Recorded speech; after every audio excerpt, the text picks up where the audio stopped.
Doing a microphone check, check, check. Is it all working? Check, check. Darren, you good? Microphone check. Checking to see if the microphone works. Can you hear me? You got it? Everybody good?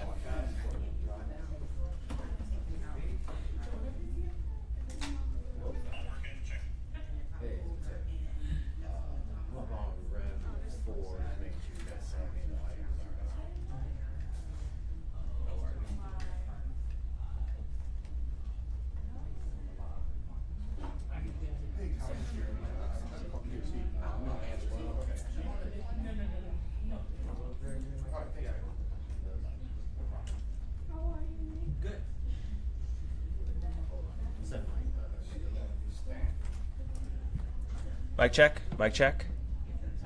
Mic check, mic check, mic check. 1, 2. Mic check. Good? Okay.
Could use it a little cooler. This is proof of life. That's right. It might be an exaggeration, so good to be out there.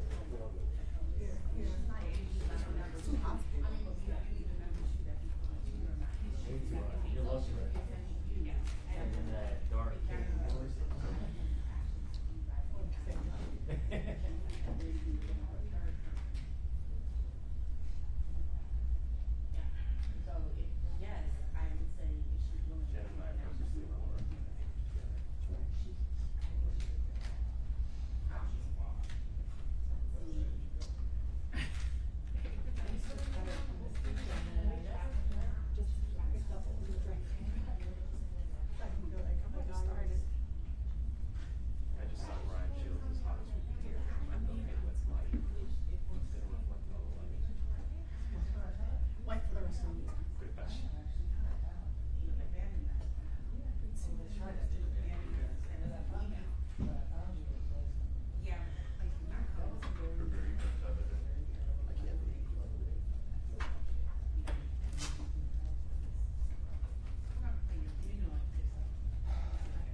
Good afternoon.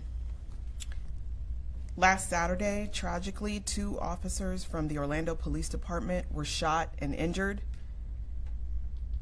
Our thoughts and prayers are with the 2 officers, their families, and the entire Orlando Police Department at this time. I know it is a difficult time for the agency. I spoke with Chief Smith on Saturday regarding the condition of the officers and wish them a speedy recovery.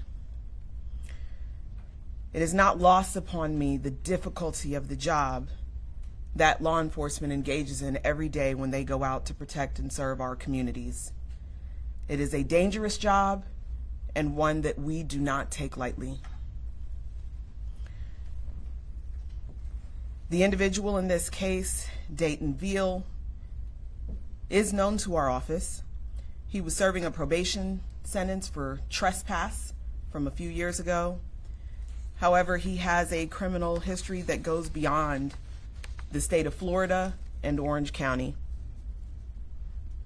There's a 2019 case out of our office for trespass, for which he was placed on probation for a period of 18 months. And he violated his probation and had a warrant out for that violation since June the 16th of 2023. There is also a fleeing and attempting to elude charge based on a contact that he had with the University of Central Florida Police on June the 30th. And there was a warrant for him out on his arrest since July the 6th in that case. There have been a lot of questions regarding a sexual battery case that he was out on bond for, and I want to talk about that a little bit later, but I also want to bring out the fact that for a aggravated assault, arson, and battery out of Georgia, he had been placed on probation in February of 2022, and that probation had been violated, and he had had a warrant out for him from Georgia since May 10th of this year. There have been a lot of questions regarding why was Mr. Viel out on the street so that this tragic incident that occurred on Saturday could take place. And I want to take this as an opportunity to clear up some misinformation that has been spread, I think originating with the FOP, and use this as an opportunity to educate the community a little bit on the criminal process and what happens when someone is arrested. I first want to take you to the fact that here in Orange County, bond is determined by a bond schedule and by the court. It is not set or determined by the state attorney's office. It is within the discretion of the court to set bond for individuals, and typically that is done based on a bond schedule or by the discretion of the judge based on the specific factors. In this case, Mr. Viel came before the court for initial appearance on March the 27th. He had an initial appearance and the court set bond at $125,000 on April the 14th. Now, $125,000 is not a small amount of bond. It is a bond that I think takes into consideration that if someone can't make that amount of bond, that they should not be released. A bond that high takes into consideration the fact that the court was considering Mr. Viel's dangerousness or potential dangerousness to the community at that point. But that was the bond that was set.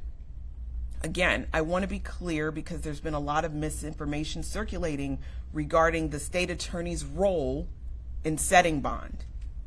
I have up on the screen behind me the Florida statute that pertains to bond.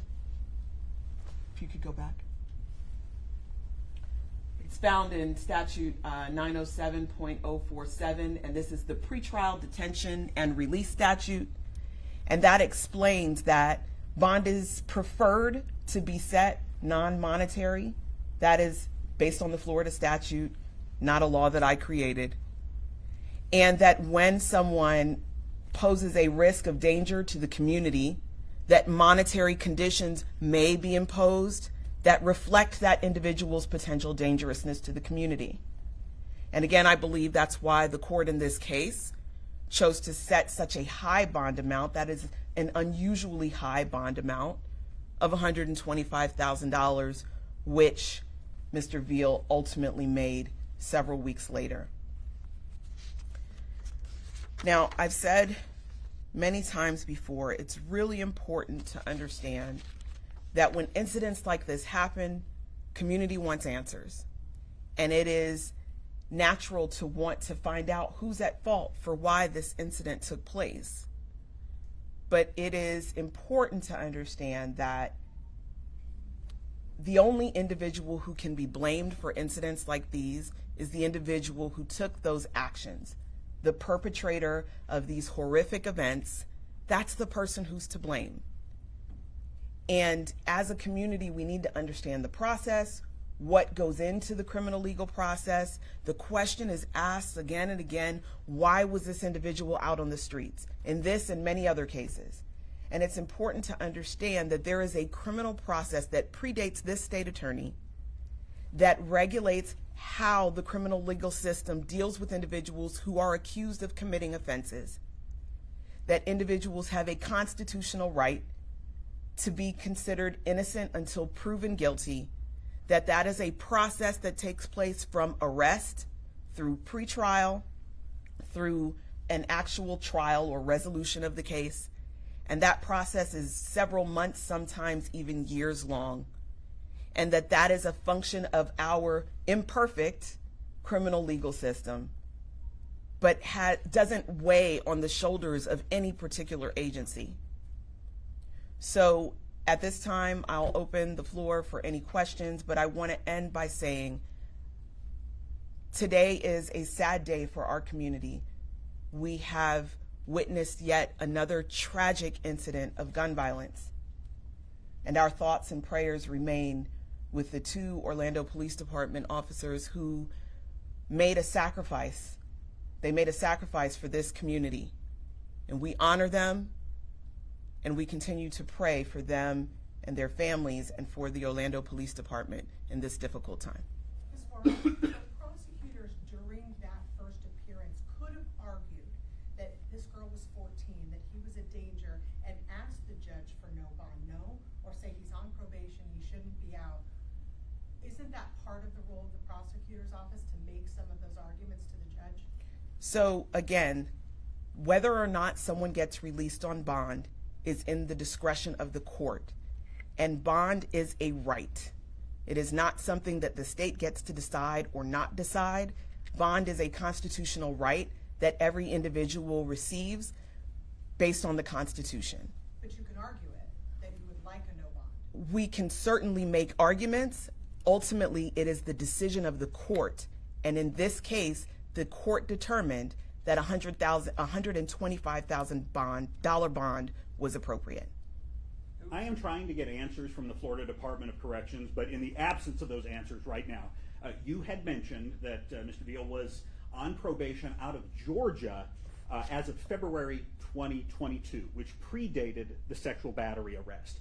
What is your understanding of what Florida Department of Corrections may have done to try to get him violated on his probation when he was arrested for the sex battery?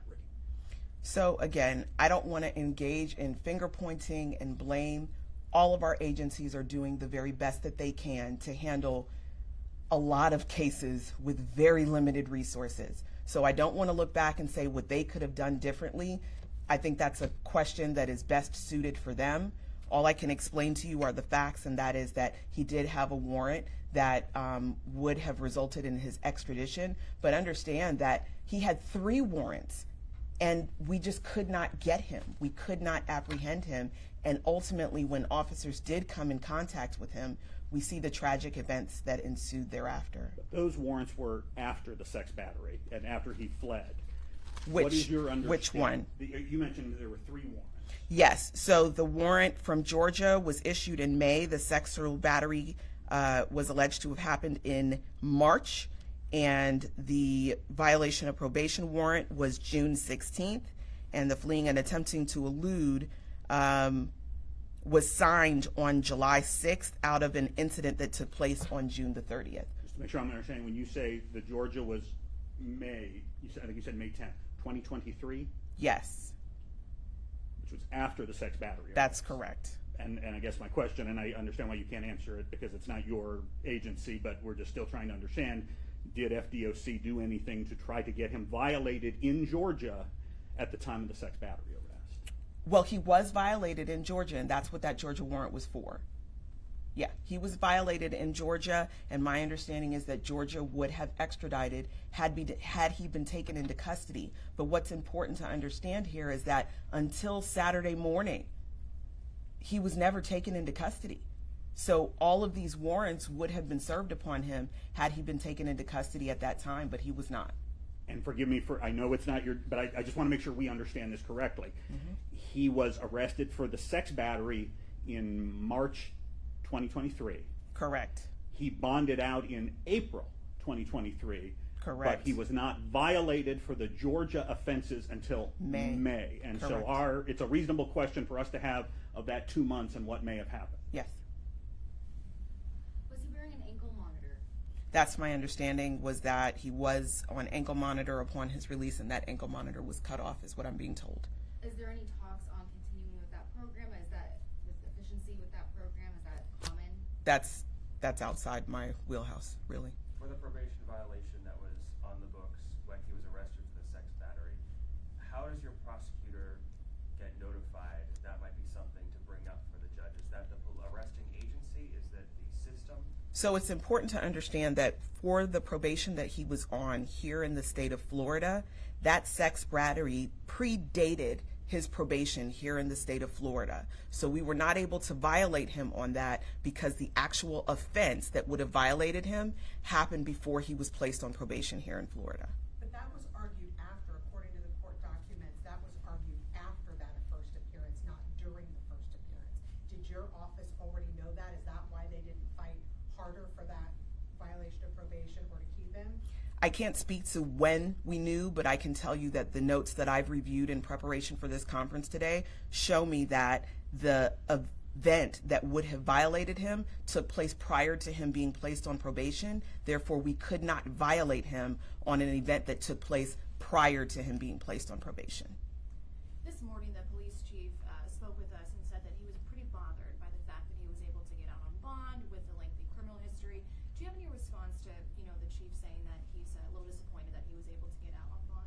Yeah, I mean, listen, whenever things like this happen, we're always going to have hindsight and we're going to look backwards. But it's important to understand that bond is a function of the law, right? So as much as we say, well, why did this person get out? We also have to look at the fact that these rules are set in place so that when people are accused, they have a right to be innocent until proven guilty, and that is a process. And as a society, we've determined that we don't hold people in custody while we go through that process. So that's a function of the law. Here at the state attorney's office, we uphold the law, and that's why in this case, this individual was able to get a bond because as a matter of law, they were entitled to receive one. To the community, what would be your message to them? Because obviously you're right. There were a lot of people particularly commenting on various news articles, social media, what have you, saying this guy shouldn't have had the opportunity to shoot those officers. He should have been in jail. What's your message to the community on that topic? Our criminal legal system is an imperfect one. And had he gone through the trial process and been found guilty, then he would have been held accountable. And based on the charges that I see before me, it's very likely that he would have been sentenced to a period of incarceration. Now, I want to be really clear. I said, based on the information that I have before me, because while we can hear facts of a particular case on a television and determine that, oh, that person is guilty, that's not how the law works. In the court of law, we base it on facts. We don't base it on opinions. We don't base it on news reports. We base it on facts. So those facts would have had to go through the system, And if they had gone to trial, then a jury of his peers would have had an opportunity to determine whether he was guilty or not guilty, and then he would have been sentenced at that time. So a lot of times we see public figures coming out and making statements about how cases should ultimately be resolved. At the state attorney's office, we can never do that because the system guarantees individuals the right to be innocent until proven guilty. No matter how bad they may be, each citizen in this country has a right to be innocent until proven guilty. And it is not until the time in which either a guilty verdict is entered or a guilty determination is made by a jury that we then go to what happens next. So the reason that this and any other individual who's out on bond and then commits a crime is out is because that's what the Constitution allows. This isn't something that was made by my administration. It's not a law or a policy that I've instituted. It is something that you will find in this jurisdiction as well as any other jurisdiction across this state, that an individual who is arrested for an offense is entitled to a bond, and in this case, he received one and made that bond. And to follow up, the law sets what the bond is going to be, what the bond schedule is, and then the court has to either decide whether they're going to go with that bond schedule or elevate it because of, prior bad acts. The law also doesn't allow that judge to predict future bad acts, right? That's really important, and thank you for that, because a lot of these questions and comments are based on us having some sort of a crystal ball so that we can determine that this individual is going to do something bad in the future or this one isn't. And I know that we only come together when someone does do something, but I want to tell you that there are thousands of individuals who get out on bond every single day who don't commit horrific acts such as this one.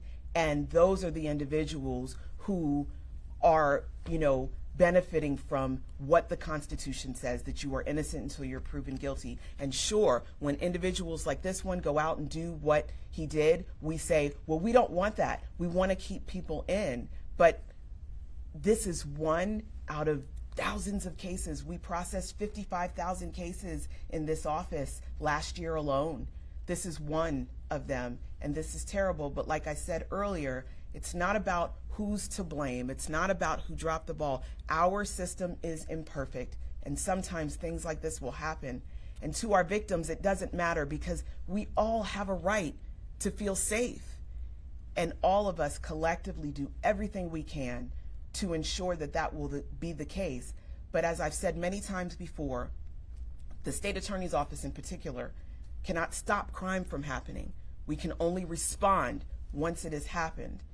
And in this case, unfortunately, we did not have the process come full circle in a timely manner that we could have, had this individual taken off the streets. And I know you said you don't want to point fingers, but But you want me to. Do you feel, do you wish that either Department of Corrections or Georgia had taken the initiative quicker to seek the probation violation before Mr. Viel was released from custody on the sex battery case? They could have, potentially. Hindsight is 20/20, right? There's any number of things that can be done on any given day that could make an outcome be different.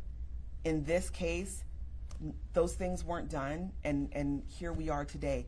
Thankfully, those officers today are alive, and I pray that that will continue to be the case and that they will continue to be alive and well and recover fully. I'm thankful for that, and I think we should all be thankful for that. And instead of looking at who didn't do what, we've really got to focus on gun violence in our community, because that's the problem. The problem is the amount of weapons that are on these streets and what happens when they get into the hands of the wrong people. And that's what we continue to stand here and talk about month after month after month. An individual had a weapon that they shouldn't have had, and bad things happened as a result. And that is a continuing theme. Could you have filed a pre-trial motion for detention for that sex battery case? I think that's the same question you've asked, and I've answered it. We could have done any million number of things, but this individual, as a matter of law, was entitled to a bond, and the judge in this situation made a determination that $125,000 bond was sufficient. But what I asked is why you guys didn't argue if you thought he was dangerous. And or I've answered that. You didn't say why you didn't. And I've answered that we could have done any number of things, but in this situation, the court made a determination. How much do I you wanted know? to ask if you could also respond, because you mentioned the FOP in the beginning and some of the things they said, and I was looking at a post that they put on Facebook where they largely seem to blame you for this and sort of say that you sort of, quote, let him walk the streets and that this is a soft on crime stance. Do you have a response to the way the FOP is framing how this happened and what the reality of the law is? You know, I think it's terrible when any party uses a tragedy to exploit a political narrative, right? There are officers that are currently fighting for their lives, and I think that it's a terrible thing that the FOP would use this as an opportunity to exploit a political narrative about me being soft on crime. As I've, I think said repeatedly throughout this conversation, bond is something that individuals are entitled to as a matter of law. In this case, the court determined that this individual was entitled to a bond. It was a bondable offense, and the court determined that this individual was entitled to a bond. Now, I know it's helpful to push a particular narrative to say, well, this is the state attorney, but I have a newsflash. I don't have the keys to the jail. I don't determine who gets out of jail. All I do is uphold the law. And in this case, this individual was entitled to a bond as a matter of law, and the court, in their discretion, determined that a $125,000 bond was sufficient. Are you able to speak to the process that's supposed to happen when a person does cut off their income locker, from your experience as a prosecutor? So, again, this would have been a reason for them to take him into custody, but there were so many reasons for them to take him into custody. And please understand, when someone is in violation of the law and they need to be taken into custody, all law enforcement can do is try to find them. All they can do is try to find them so that they can exercise their authority to take them into custody. And in this case, we see how tragically that ended, because this was obviously a very dangerous individual. And when law enforcement tried to take him into custody, they ended up being harmed as a result of that. But all of these were reasons that he would have been eligible to be taken into custody. Did Daton Viel violate his probation out of Georgia when he committed that sex battery allegedly in December 2020? So that's the thing, is that he would have had to go through a hearing to have that actually determined, and that would have been determined by the courts in Georgia, as it would have been determined here, had he been brought into custody. And thank you for asking that question, because it's really important to understand, while we all say, here are all the things, many of these were open cases, right? They were open and ongoing cases that had not yet reached a resolution. And it was only unless and until those cases were resolved that we could have said definitively yes or no. All right, thank you, everyone. The graphic that you see up front will be posted on our social media in a couple of minutes. If you have any other questions, please email our PIO inbox, and we'll take it from there.